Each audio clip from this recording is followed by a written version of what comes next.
जय श्री राम। प्रिय साथियों, आप सबको भगवान श्री राम के भव्य प्राण प्रतिष्ठा समारोह की बहुत बहुत शुभकामनाएं।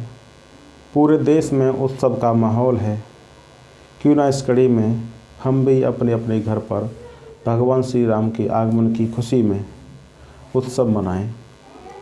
तो प्यारे छात्रों, एक बार फिर आपको भगवान श्री राम के अपने धाम में पधारने की, उनके आगमन की बहुत बहुत शुभकामनाएं।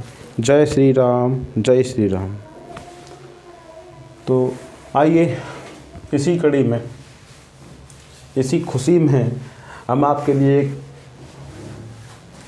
क्लास 10th के बच्चों के लिए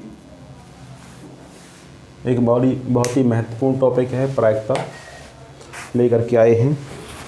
तो जैसा कि आप देख पा रहे हैं, प्रायिकता से संबंधित कुछ महत्वपूर्ण पद हैं, क्योंकि प्रायिकता को पढ़ने से पहले इन पदों को समझना बहुत ज़रूरी है। अगर ये पद आपकी समझ में आते हैं तो प्रायिकता को समझना आसान होगा। ठीक है, तो ध्यान से इन पदों को समझिएगा, देखिएगा क्या है। सबसे महत्वपूर्ण पद है प्रयोग, एक्सपेरिमेंट। देखिए, प्रायिकता बेसिकली होती क्या है, मैं आपको बताना चाहूँगा। प्रायिकता का मतलब किसी संभावना को निकालने से है। कोई भी घटना है, कोई इवेंट है, वो घटित हो रही है, उसके घटित होने की क्या संभावना है, क्या पॉसिबिलिटी है, ठीक है, वो चीज़ निकालना, कितनी पॉसिबिलिटी है उसकी, उसी को हम प्रायिकता कहते हैं। तो कुछ महत्वपूर्ण पद हैं, आइए इनको देख लेते हैं। तो प्रयोग, एक्सपेरिमेंट है ऐसी संक्रियाएं, संक्रिया मतलब ऑपरेशंस जो कुछ सुनिश्चित परिणाम उत्पन्न कर सकती हैं, प्रयोग कहलाती हैं। सुनिश्चित परिणाम का मतलब वेल डिफाइंड से है, ऐसे रिजल्ट जो वेल डिफाइंड हों, जिनको हम डिफाइन कर सकते हैं। ठीक है।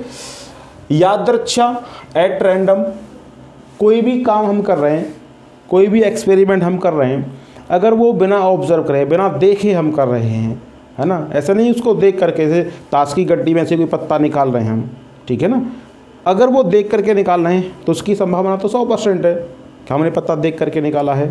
और बिना देखे निकाल रहे हैं तो उसका मतलब होता है एट रैंडम, यादृच्छा, यानी बिना देखें कोई एक्सपेरिमेंट हम कर रहे हैं तो परिणाम कुछ भी आ सकता है। ठीक है। तो ऐसे प्रयोग जिन्हें बार बार दोहराने पर परिणाम बदल जाते हैं, क्या कहलाते हैं? यादृच्छा प्रयोग कहलाते हैं। हमने पत्ता बिना देखे निकाल रहे हैं, कभी पत्ता कोई आ सकता है, कभी पत्ता कोई आ सकता है, परिणाम बदल रहे हैं, इसलिए कैसा प्रयोग है? वो यादृच्छा प्रयोग है। सिक्का उछाल रहे हैं बिना देखे हम, कोई हमें नहीं पता कि हेड ऊपर है या टेल ऊपर है, सिक्का उछाल दिया, वो एट रैंडम है। ठीक है। जैसे सिक्का उछालने पर हेड या टेल आना क्या है? निश्चित नहीं है, हेड आएगा या टेल आएगा। ताश की गड्डी से एक पत्ता बिना देखे निकालना यादृच्छिक प्रयोग है। आगे सैंपल स्पेस, बहुत ही महत्वपूर्ण है सैंपल स्पेस। देखिए, प्रायिकता पढ़ी और आपको सैंपल स्पेस पता नहीं है तो प्रायिकता पढ़ना आपका बेकार है। सैंपल स्पेस क्या होती है? किसी यादृच्छिक प्रयोग में प्राप्त सभी संभव परिणामों का जो सेट होता है, समुच्चय होता है, उसे कहते हैं हम सैंपल स्पेस, प्रतिदर्श समष्टि। इसको हम एस, सैंपल स्पेस का एस से डिनोट करते हैं। जैसे एक पासा फेंकने पर क्या क्या आ सकता है, क्या क्या पॉसिबिलिटीज़ हैं, उस चीज़ का हम सेट बना लेते हैं, वो क्या कहलाएगा? सैंपल स्पेस कहलाएगा।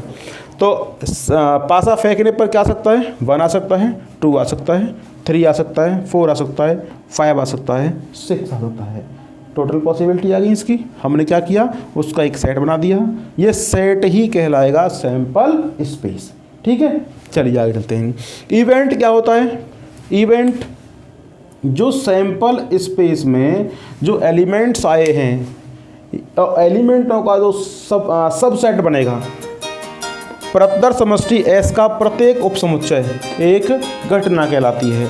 2 सिक्के उछालने पर प्राप्त प्रतिदर्श समष्टि एस बराबर H H, H T, T H, T T, ये हो सकते हैं। ठीक है। अब इसमें एक घटना हमने ई टू ली है, कम से कम एक हेड प्राप्त होना, तो एक हेड इसमें आ रहा है, इसमें आ रहा है, इसमें आ रहा है, इसको ले लेंगे, सेट बना देंगे, ये क्या कहलाएगी? इसकी इवेंट कहलाएगी। ठीक है। आगे हम कंटिन्यू करते हैं।